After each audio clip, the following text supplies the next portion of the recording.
இந்த சந்தன மரம். சந்தன மரத்தில் பார்த்திங்கன்னா காய், இது சந்தனப்பூ. இந்த சந்தன பூவில் பார்த்திங்கன்னா காய்கள் வருது. இந்த காய்கள் தான் பழங்களாகி கிளிகளோ குருவிகளோ சாப்பிட்டு வனத்தை உருவாக்குது. சந்தன வனத்தை. எனக்கு ஆச்சரியமாக இருந்துச்சு. இப்போ கிளிகள் ரொம்ப தூரத்தில் இருந்து போகிறது இப்போ தான் யோசிச்சுட்டு இருந்தேன். இந்த காய்கள் பாருங்கள், நல்லா இப்படி தான் இருக்கும் சந்தன மரத்தோட காய்கள். பழங்கள் நான் இப்போ கையில் பொறிச்சிட்டேன், காமிக்கிறேன் உங்களுக்கு. கீழே வந்துருக்கும் இல்லையா?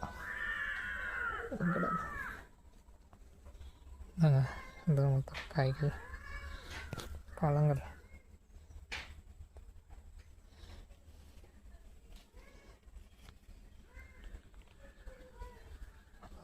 பாருங்கள், நான் பொறிச்சேன்.